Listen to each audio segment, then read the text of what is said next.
Hello बच्चों, नमस्कार। BCA वाले के इस सेशन में आपका स्वागत है, अभिनंदन है। और आज हम लोग पढ़ रहे हैं ये क्लास 10th का हिस्ट्री का चैप्टर 2 है, जिसका नाम है समाजवाद और साम्यवाद। और ये इस लेसन का लेक्चर 4 है। पिछले क्लास में हमने जाना कि बोल्शेविक क्रांति हुई, रूस में 2 क्रांति हुई। एक क्रांति हुई 1905 की, एक क्रांति हुई 1917 की। ध्यान समझिएगा। अब हो क्या रहा था कि जार निकोलस द्वितीय, जो रोमनोव वंश का शासक था, वो अति क्रूर था, निरंकुश था, है ना। उसके बाद जब वो निरंकुश था, क्रूर था, तो जनता ने विरोध किया। 1905 में जब पहली बार विरोध करता है तो एक घटना घटती है।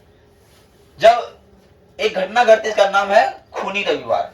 इसे लाल रविवार बोलते हैं, खूनी रविवार बोलते हैं, और 1905 की घटना भी बोलते हैं, जनवरी 1905 की घटना भी बोलते हैं। तो क्या घटना था, ध्यान समझिए कि जब रूस जो है क्रीमिया और जापान जैसे छोटे देश से हार जाता है, लोगों में तो चल ही रहा है, एक मन में विचार है कि ये जो रूस के जो शासक हैं जार निकोलस द्वितीय, ये अत्यंत क्रूर है, इसको हटाया जाए यहाँ से। आंदोलन चल रहा है, लेकिन लोग असफल रह रहा है, विफल रह रहा है, लोग कुछ कर ही नहीं पा रहा है। तो उन्होंने देखा कि जब रूस जो है छोटे देशों से हार, तो हमसे भी हारना संभव है, हार जाएगा। एक प्रयास करते हैं। तो प्रयास करता क्या है कि लोग इस पराजय को देखते हुए, इसने 9 जनवरी 1905 के लोगों का समूह ने रोटी दो का नारा से दूसरा को प्रदर्शन करते हुए रोटी दो का नारा करने लगता है। आंदोलन चालू है, और आंदोलन चालू के साथ साथ वो करता क्या है, वहां का जो राजमहल था सेंट पीटर्सबर्ग, था कि नहीं, किसका राजमहल, जार निकोलस द्वितीय का राजमहल, उसकी ओर भरने लगता है। राजा को लगता है जनता अगर आएगी तो हमें दबोच लेगी। एक काम करते हैं, इससे बचने का कोई न कोई तरीका होगा। तो वो क्या बोलता है, अपने सैनिकों को बोलता है, अपने सेना को बोलता है कि इन निहत्थे लोगों पे गोली बरसा दो। और धड़ धड़ धड़ धड़ धड़ धड़ धड़ धड़ गोली लगता है, और गोली लगने के पश्चात हजारों लोगों की मृत्यु हो जाती है गोली लगने से। सोचो। और वो दिन रविवार का दिन था। वो दिन कब था, रविवार का दिन था। ये जो घटना हुआ है, इसलिए 22 जनवरी, अब पुराना कैलेंडर के अनुसार जो है 9 जनवरी 1905 का बात है। तो इसलिए पूरा, और दिन जो था रविवार का दिन था, इसीलिए इस घटना को हम लोग खूनी रविवार के नाम से जानते हैं। बात समझ में आई। जनता क्या हुआ, सेंट पीटर्सबर्ग की तरफ रोटी दो का नारा लगाते हुए, रोटी दो का नारा लगाते हुए, आंदोलन करते हुए आगे बढ़ रहा था। राजा को लगा भय कि जनता जब आएगी तो हमें दबोच लेगी, या तो हमारा नरसंहार कर देगी। एक काम करते हैं, सेना को बोलते हैं, सेना धर धर गोली मारता है, सब लोग मर जाता है। और इस घटना को खून ही खून हो, जब 1000 लोग को गोली लगेगा कैसा होगा, खून का धारा बहेगा कि नहीं बढ़ेगा, खून ही खून। इस सिचुएशन में क्या होगा, जब खून ही खून हो जाए, इस सिचुएशन राजा क्या बोलता है, इस घटना को रविवार को खूनी रविवार की घटना कहा गया। लेकिन इस विद्रोह को नियंत्रित करने के लिए ड्यूमा नामक एक संस्था बनाई गई कि राजा का जो इस तरह से घटना जो घट रहा है, लोग पब्लिक जो है आंदोलन कर रहा है, तो राजा एक संस्था बनाता है, इसका नाम ड्यूमा नामक संस्था। लेकिन इस संस्था जो है बनाने के बाद में 1905 संस्था बनाया, लेकिन इस संस्था क्या हुआ, विफल रह गया। क्या रह गया, विफल रह गया। ये भी एक कारण था क्रांति होने का। अब क्या हुआ, जब खून ही खून होगा तो लोगों में आक्रोश जगबे करेगा।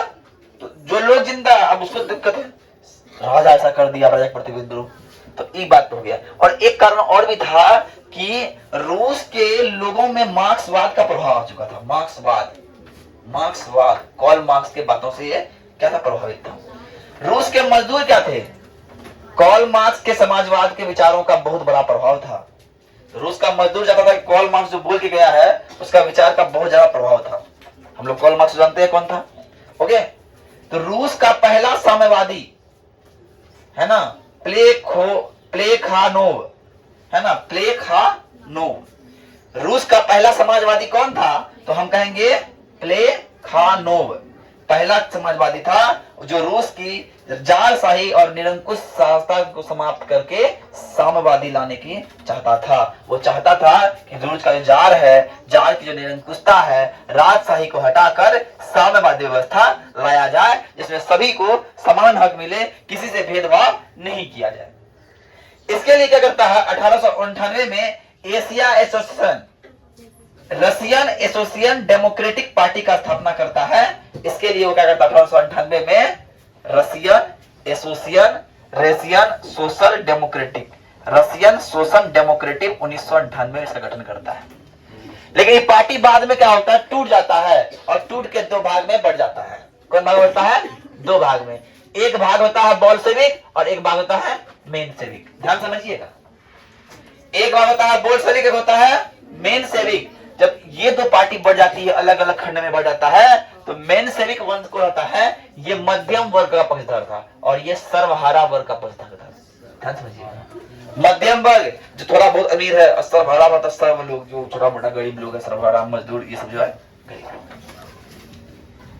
ध्यान समझिए, तो दो गुट बढ़ गया, एक मेनशेविक, एक बोल्शेविक। और आता है इसके अतिरिक्त होता क्या है, बाद में इसके अतिरिक्त 1901 में एक सोशलिस्ट रिवोल्यूशनरी पार्टी का गठन हुआ जो किसानों की मांग उठाता है। इसी क्रम में क्या होता है, एक और भी पार्टी बनता है जिसका नाम था सोशलिस्ट रिवोल्यूशनरी पार्टी, जिसका मांग होता है किसान के लिए होता है, जो किसके लिए काम करता है, किसानों के मांग के लिए काम करता है। इतना घटनाक्रम हो रही है, लेकिन इतना घटनाक्रम होने के बाद भी अभी तक जार निकोलस द्वितीय गद्दी छोड़ने को तैयार नहीं है, अभी भी वो हार नहीं माना है, वो गद्दी त्याग नहीं रहा है। तब बाद में एक क्रांति होती है जिसका नाम दिया गया 1917 की मार्च या फरवरी क्रांति। देखो दो कैलेंडर था, एक कैलेंडर मार्च बताया, एक कैलेंडर फरवरी बताया, इसीलिए हम लोग मार्च और फरवरी दोनों बात बोलते हैं। 13 दिन का डिफरेंस था, है क्या नहीं। तब प्रथम विश्व युद्ध में क्या हुआ था, रूस का हार जाने के बाद 7 मार्च 1917 को पेट्रोग्राड है ना, पेट्रोग्राड की सड़कों पर किसान तथा मजदूरों ने रोटी दो का नारा लगाते हुए जुलूस निकाल दिया। जब पहली बार वहां हारा तो दोबारा फिर क्या हो रहा, 1905 में हारने के बाद जुलूस निकाला तो थोड़ा गोली मार दिया। इस बार भी लोग बोला गोली मारेगा, मार देगा साला, हम निकालेंगे जुलूस, निकालेंगे। क्या कर लेगा, फिर गोली मारोगे। एक बार हम बताते हैं कि इंडिया के बारे में एक पीर अली नाम का एक व्यक्ति था, तो सरकार के विरुद्ध वो काम करता था। सरकार के विरुद्ध मतलब अंग्रेज सरकार का आलोचना करता था। उसको क्या कर दिया, फांसी के फंदे पर लटका दिया। तो फांसी के फंदे पर लटकाने के पहले और चार टुकड़ा कर दिया उसको मार के, है ना। तो उसका जो ना बॉडी बोलता है, मेरे लहू के हर कतरे से एक पीर अली और पैदा होगा और हमारा देश भारत आजाद होके ही रहेगा। ये मोटिवेशन होता था क्रांतिकारी लोगों का।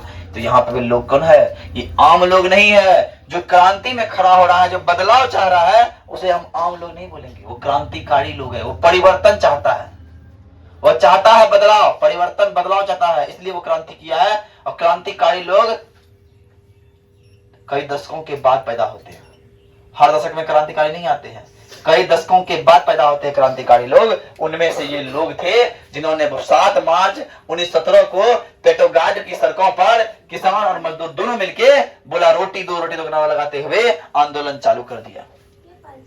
7 मार्च को किसान लगाया और इसी चीज को देखते हुए 8 मार्च को महिला सब जो थी वही मोटिवेट हो गई।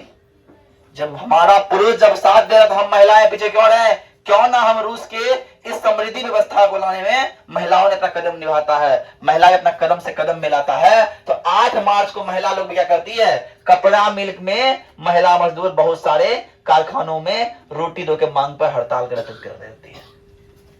अब महिला भी रोटी दो नारा पे क्या करने लगता है, हड़ताल कर देता है। जानते हो बाद में 1975 में संयुक्त राष्ट्र अमेरिका 8 मार्च 1975 से क्या करने लगा, इस दिवस को मनाने लगा। किस दिवस को, इसको महिला दिवस के रूप में हम लोग मनाने लगते हैं। कब, 1975 के बाद संयुक्त राष्ट्र अमेरिका बोला कि बाबू आप सही बात है, महिला जो का योगदान देखा गया है कहां पे, रूस की क्रांति में देखा गया। तो क्रांति को याद करते हुए हम क्या करते हैं, आज से 8 मार्च से विश्व महिला दिवस बनाएंगे, महिलाओं के सम्मान। 8 मार्च को महिला लोग को सबको सब बहुत प्यार करना, दुलार करना, उसके बाद गाली देना, हाँ? ये महिला दिवस नहीं हुआ। फादर डे फादर को खूब खुश कर दो, उसके फादर को गलत शब्द बोलते रहो। मदर डे का मदर को खूब कर दो, उसके बाद गलत शब्द बोलते रहो, ये हमारा फादर मदर डे नहीं होगा, है ना। चलिए अब आते हैं, होता क्या है, सरकार ने फिर कहा कि फिर भी सवाल है ना, आनंद जी ऐसे ना मारो गोली, तो गोली मारो। सेना बोला ये काम अब हम नहीं करेंगे। सेना क्या करता है, इस बार राजा का साथ न देके वो कैसा साथ देता है, जनता का साथ दे दिया। और अंततः राजा को 12 मार्च 1917 को जार निकोलस दे गद्दी त्याग देना पड़ता है। जब गद्दी त्याग देता है तो क्या करता है, जुलाई 1977 को जार और जरीना, जरीना कौन थी, उसका पत्नी, उसकी पत्नी को और जार निकोलस द्वितीय को उसका सगा संबंधी को लाता एक जगह, धर धर धर धर धर धर गोली मार खत्म कर दिया था। तुमने हजारों लोगों को गोली मरवाया था रविवार की क्रांति, संडे की क्रांति में, तुमको आज देखो क्या कर दिया, उसको भी गोली मार देता है। लेकिन जैसे गोली मारा इसका राज खत्म हुआ, कोई तो चाहिए नेतृत्व के लिए, तो नेतृत्व के लिए रोम नोब का खत्म तो होने के बाद 15 मार्च 1917 को जॉर्ज लोवाब के नेतृत्व में सरकार बनती है। जॉर्ज लोवाब के नेतृत्व में सरकार बनती है, लेकिन जानते हैं सर ये सरकार विफल होती है। अब इस सरकार के विफल होने के बाद हमने तो उम्मीद रखा कि डैश सर नहीं पढ़ा रहे हैं तो हमको सर अच्छा पढ़ाएंगे, उनको सर भी खराब पढ़ाया तो कहीं और जाना पड़ेगा जी, हैं वही हुआ। हमने लाया किसे, जार निकोलस द्वितीय को हटाकर लाया किसको, जॉर्ज लोवाब को लाया, लेकिन ये भी क्या रहता है, असफल रहता है, एक अच्छा नेता नहीं, अच्छा शासक नहीं बन पाता है। इसके पश्चात जनता में और आक्रोश जगता है और पुनः जनता प्रयास करता है। तो आगे कहानी में आगे देखेंगे, आप लोग पहले जो नोट नहीं किए नोट कर लीजिए। अब देखिए हमने कहा कि रूस में एक जॉर्ज लोमनोव का एक शासन आ चुका था, लेकिन जनता कहाँ है, जनता इस बात से भी खुश नहीं थी, क्योंकि वो जो सरकार था, लोमनोव वंश का शासक जो था, जो सरकार था वो किसी के अधीन चल रहा था। वो चल रहा था किसके अधीन, तो बुर्जुआ वर्ग के अधीन चल रहा था। इसलिए लोगों ने उसको भी इनकार किया और खड़ा उतार दिया। अकाउंट सब खड़ा नहीं उतरा तो उसको हटाकर फलस्वरूप क्या करता है, करेंस्की के अधीन एक नई सरकार का गठन किया गया। करेंस्की के अधीन एक नई सरकार का गठन किया गया। लेकिन इस सरकार का मुख्य कार्य था कि जनतांत्रिक एवं वैधानिक सरकार की स्थापना करना एवं मित्र राष्ट्रों के सहयोग से युद्ध चलाना और व्यक्तिगत संपत्ति की रक्षा करना, संविधान सभा द्वारा भूमि समस्या सुलझाना एवं रूस के समस्त संस्थाओं को वैधानिक उपाय द्वारा परिवर्तन लाना सोच रहा था कौन, करेंस्की। लेकिन सब आपसे खुश हुई बात तो संभव नहीं है।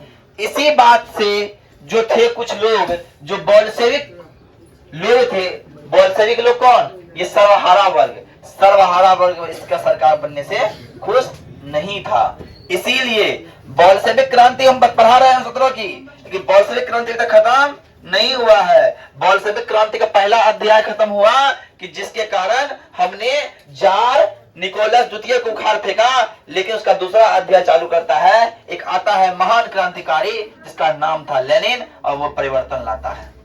तो कल हम बोल्शेविक क्रांति के दूसरे अध्याय में प्रवेश करेंगे और इस अध्याय को पढ़ने के पश्चात हम जानेंगे कि बोल्शेविक क्रांति के पश्चात रूस में सर्वहारा वर्ग का एक स्थापना हुआ और विश्व में पहली बार सर्वहारा वर्ग अपना शासन व्यवस्था लाया था। तो आज के लिए इतना ही। जय हिंद, जय भारत, धन्यवाद। अब कल के लिए हम बात करते हैं, कल आप लोग का सिर्फ हम हिस्ट्री का नोट्स देखेंगे, हिस्ट्री नोट्स देखेंगे और प्लस आज के लिए कुछ क्वेश्चन है आप लोग के पास, क्वेश्चन ले लीजिए हमसे।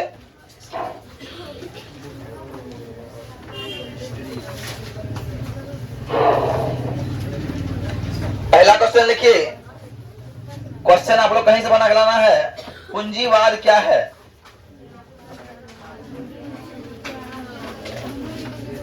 नंबर 2, खूनी रविवार की घटना का उल्लेख करें।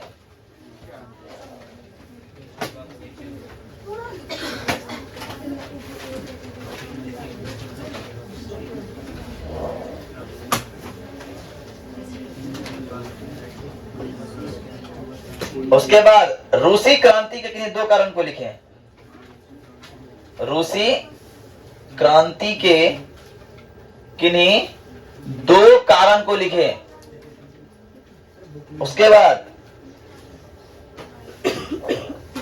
चलिए इतना तो आप लोग लिख के कल आइएगा, ठीक है। ये 4 क्वेश्चन है, बना के कल आप लोग को लाना है। तो आज के लिए इतना ही। जय हिंद, जय भारत, धन्यवाद।